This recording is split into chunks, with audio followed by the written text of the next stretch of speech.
नमस्कार, मैं हूं विनीता और आप देख रहे हैं प्रातः दर्पण न्यूज। समय हो चला है कुछ खास खबरों का।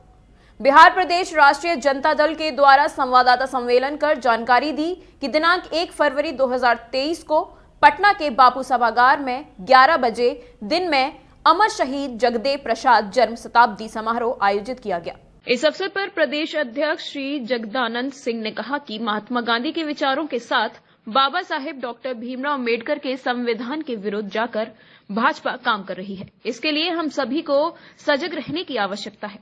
जिन लोगों ने देश और समाज के लिए शहादत दी है, उन सामाजिक मूल्यों की स्थापना के लिए राष्ट्रीय जनता दल निरंतर कार्य कर रही है। इस अवसर पर संवाददाता सम्मेलन को संबोधित करते हुए प्रदेश प्रधान महासचिव सह मंत्री आलोक कुमार मेहता ने कहा कि राष्ट्रीय जनता दल हमेशा अपने पुरखों की विरासत की मजबूती के लिए राष्ट्रीय अध्यक्ष लालू प्रसाद के नेतृत्व में मजबूती के साथ अपने संकल्पों को आगे बढ़ाते रहे हैं और जो डॉक्टर राम मनोहर लोहिया, लोकनायक जयप्रकाश नारायण, जननायक कर्पूरी ठाकुर के विचारों के साथ जो लालू प्रसाद जी ने संघर्ष और आंदोलन के माध्यम से पार्टी को मजबूती प्रदान की है, उसे हम सरजमीन पर उतारने के दिशा में निरंतर कार्य कर रहे हैं और इसे मजबूती के साथ आगे बढ़ा रहे हैं। प्रातः दर्पण न्यूज के लिए गोपाल प्रसाद सिन्हा की रिपोर्ट। ये 1970 वाले दशक में आया था, 50 साल की इसमें आपकी सरकार ने 17 साल शासन दी। क्या कोई परिवर्तन नहीं हुआ?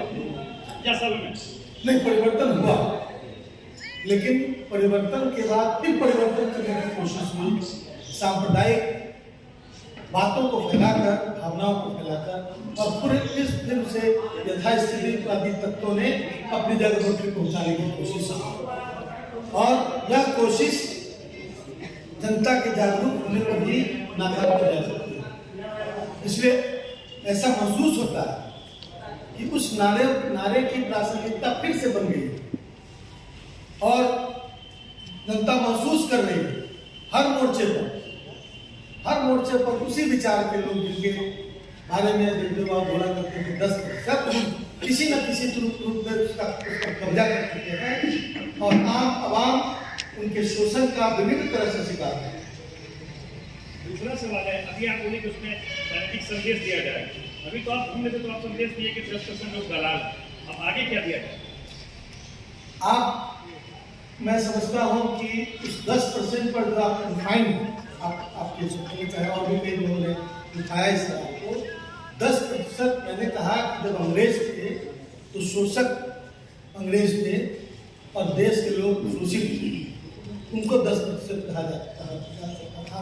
जगदेव बाबू ने स्वतंत्रता आंदोलन में भी हिस्सा लिया और उसके बाद मैंने कहा कि अंग्रेजों के जो पिट्ठू थे, जिनको अंग्रेजों ने अपने शोषण की सत्ता सौंपी थी, वो अंग्रेजों के दलाल ही थे।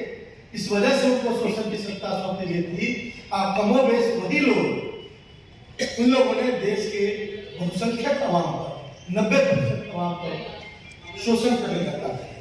तो इन बातों को भूला तब जाता है जब परिवर्तन हो जाता है। परिवर्तन हुए, माननीय लालू प्रसाद जी से लेकर अभी तक परिवर्तन हुए, लेकिन धीरे धीरे तरीके बदल दिए गए शोषण के और किसी के कंधे पर रखकर बंदूक चलाया जा रहा है, किसी की कोई कठपुतली न चाह रहा।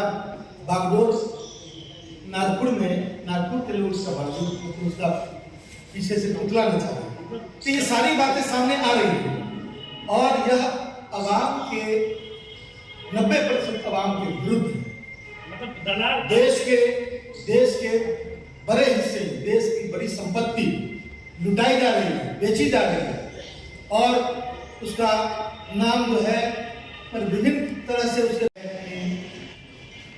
2022-23 में 2 फरवरी 2022 से लेकर 1 फरवरी 2023 तक यह बिहार में अमर शहीद जगदेव प्रसाद जी का 100वां जन्म वर्ष, उसके वर्षांत में यानी कि 1 फरवरी को राष्ट्रीय जनता दल ने फैसला किया, माननीय राष्ट्रीय अध्यक्ष श्री लालू प्रसाद जी, नेता हम लोग के और बिहार के मुख्यमंत्री श्री तेजस्वी प्रसाद यादव जी और माननीय जगदानंद सिंह जी, हम लोगों ने बैठकर फैसला किया कि इस वर्ष को 1 फरवरी को हम शहीद जगदेव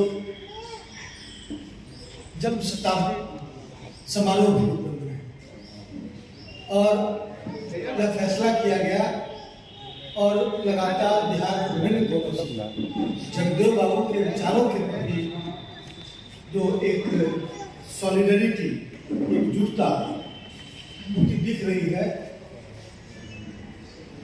कल 1 फरवरी को यह कार्यक्रम बहुत ही सफल कार्यक्रम होने जा रहा है और यह बापू सभागार गांधी मैदान के पास बापू सभागार में 1 फरवरी को 11 बजे यह कार्यक्रम आहूत किया गया। इसका उद्घाटन बिहार के उप मुख्यमंत्री, हर दिल की धड़कन और युवा सोच के प्रतीक माननीय बिहार के उप मुख्यमंत्री श्री तेजस्वी प्रसाद यादव जी करेंगे। यह कार्यक्रम बिहार के कोने कोने से जगदेव बाबू के विचारों में आस्था रखने वाले साथी उसमें आवेंगे और हम उम्मीद करते हैं कि जगदेव बाबू के इस जन्म शताब्दी के अवसर पर एक मजबूत सामाजिक और राजनीतिक संदेश।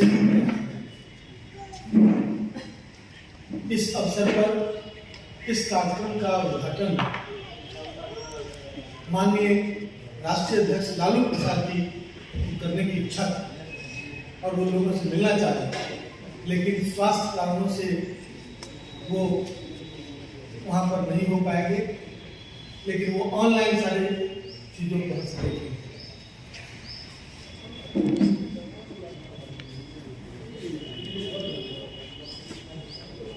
आज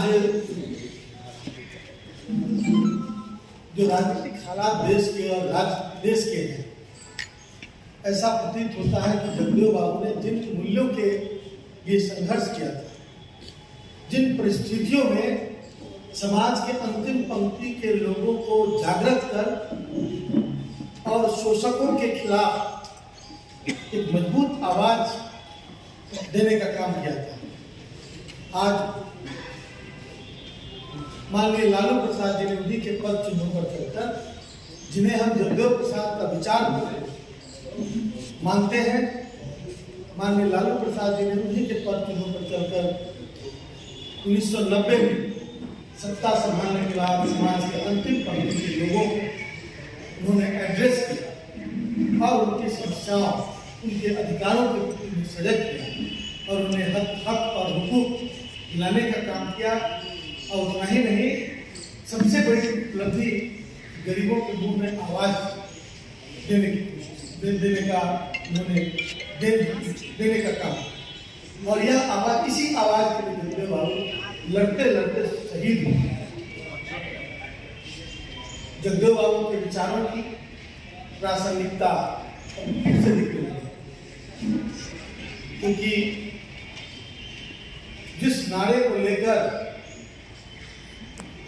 उसका विविध शब्दों में हमारे पुरखे जननायक कर्पूरी ठाकुर, डॉक्टर राम मनोहर लोहिया अलग अलग शब्दों में उन्होंने उन्हीं चीज़ों की, उसी नारे की व्याख्या अलग अलग ढंग से की और उसको जनता के बीच रखा।